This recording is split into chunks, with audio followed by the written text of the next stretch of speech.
करवा चौथ की कथा। श्री गणेशाय नमः। जय शिव शंकर। एक साहूकार के 7 लड़के और एक लड़की थी। एक बार कार्तिक मास की कृष्ण पक्ष की चतुर्थी तिथि को सेठानी सहित उसकी 7 बहुओं और उसकी बेटी ने भी करवा चौथ का व्रत रखा।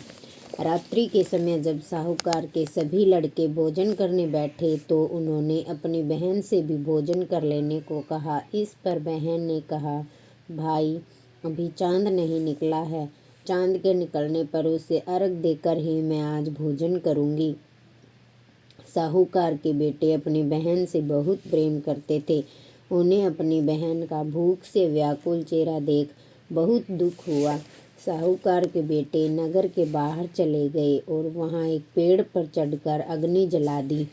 घर वापस आकर उन्होंने अपनी बहन से कहा, देखो बहन, चांद निकल आया है, अब तुम उन्हें अर्घ देकर भोजन ग्रहण करो।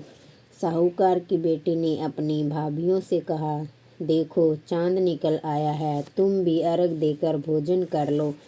ननद की बात सुनकर भाभियों ने कहा, बहन अभी चांद नहीं निकला है, तुम्हारे भाई धोखे से अग्नि जलाकर उसके प्रकाश को चांद के रूप में दिखा रहे हैं। साहूकार की बेटी अपनी भाभियों की बात को अनसुनी करते हुए भाइयों द्वारा दिखाए गए चांद को अर्घ देकर भोजन कर लिया। इस प्रकार करवा चौथ का व्रत भंग करने के कारण विघ्नहर्ता भगवान श्री गणेश साहूकार की लड़की पर अप्रसन्न हो गए।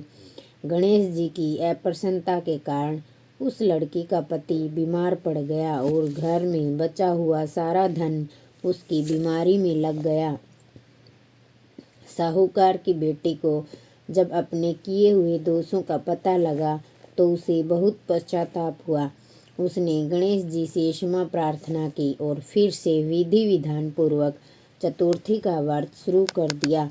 उसने उपस्थिति सभी लोगों का श्रद्धानुसार आदर किया और उसके उपरांत उसने आशीर्वाद ग्रहण किया।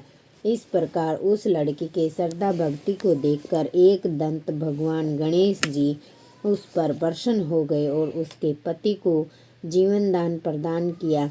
उसे सभी प्रकार के रोगों से मुक्त करके धन संपत्ति और वैभव से युक्त कर दिया।